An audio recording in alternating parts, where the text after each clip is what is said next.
주를 섬기는 일에 자신을 다 드리며 진리의 말씀과 성령으로 그 길을 걸었네. 그리스도 안에서 새롭게 하시고 그리스도로 인하여 자유케 되었네.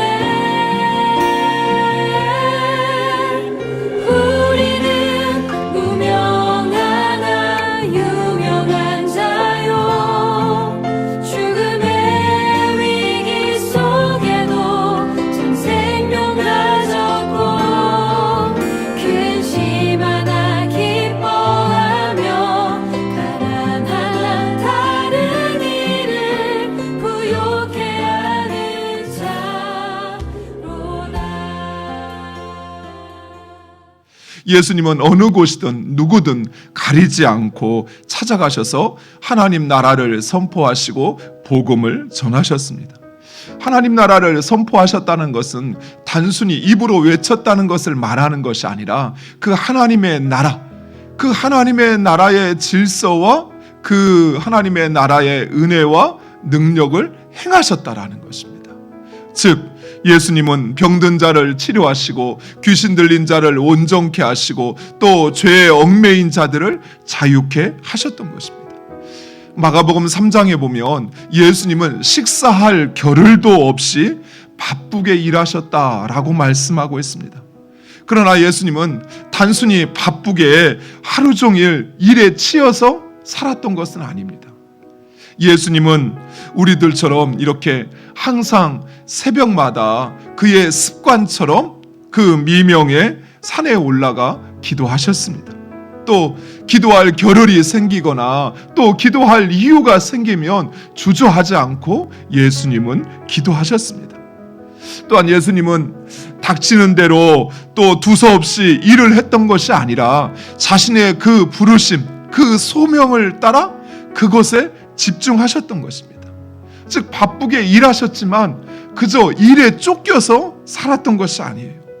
예수님은 자신의 그 소명과 하나님의 뜻에 따라 그 뜻의 중심을 두고 하나님 나라 선포와 복음 전파 사역을 행하셨던 것입니다. 이러한 예수님의 모습은 이 땅을 살아가는 우리들에게 어떻게 살아가야 하는지를 보여주기도 하는 것입니다. 먼저 성도는 그 누구보다도 성실하고 부지런해야 합니다. 그래서 하나님은 어떤 일이든 게으름에 대해서는 그것을 악한 죄로 규정하고 있습니다. 그래서 우리는 이러한 게으름을 극복하기 위해서는 무엇보다도 우리가 받은 그 소명을 분명히 기억해야 돼요. 그리고 하나님의 베푸신 그 은혜를 기억하여 하나님께서 기뻐하시도록, 사람을 즐겁게 하는 것이 아니라 하나님께서 기뻐하시도록 우리의 시간과 몸과 물질을 들여서 최선을 다해야 하는 것입니다. 예수님께서 아무리 바쁘셔도 기도하는 것을 멈추지 않았던 것처럼 우리 역시 쉬지 말고 기도해야 하는 것입니다. 무엇보다도 기도보다 앞서서는 안 돼요. 내 마음에 어떤 감정이 찾아오고 또 의지가 내 마음에 발동되더라도 결코 기도하기 전에 그것을 내 입으로 내뱉거나 또는 내 행위로 행하는 것은 그 일을 그르치게 된다라는 것입니다.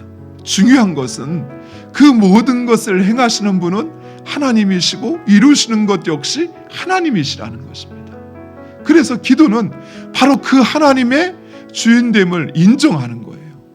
그래서 우리는 결코 기도하는 것을 멈추거나 또는 양보하거나 포기해서는 안 된다는 것입니다. 사랑하는 성도 여러분, 동일하게 말씀을 받습니다. 그런데 누구는 결실을 하고 누구는 결실하지 못하는 것입니다. 그 차이는 말씀을 들었느냐 듣지 않았느냐 하는 것이 아니었어요. 말씀을 듣고 그것을 지키어 인내로 결실했는가 그렇지 않은가 하는 것이었습니다. 하나님의 말씀은 그저 죽은 씨앗이 아니에요. 거기에는 생명이 있고 능력이 있어요.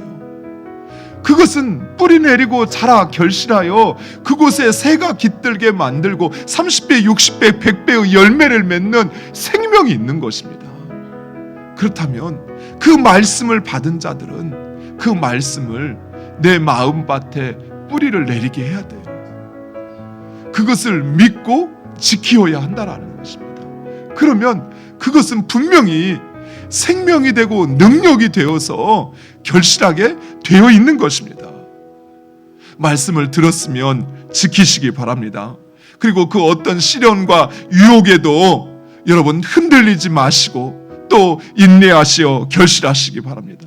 그래야만 우리의 삶에 30배, 60배, 100배의 열매를 보게 될 것입니다.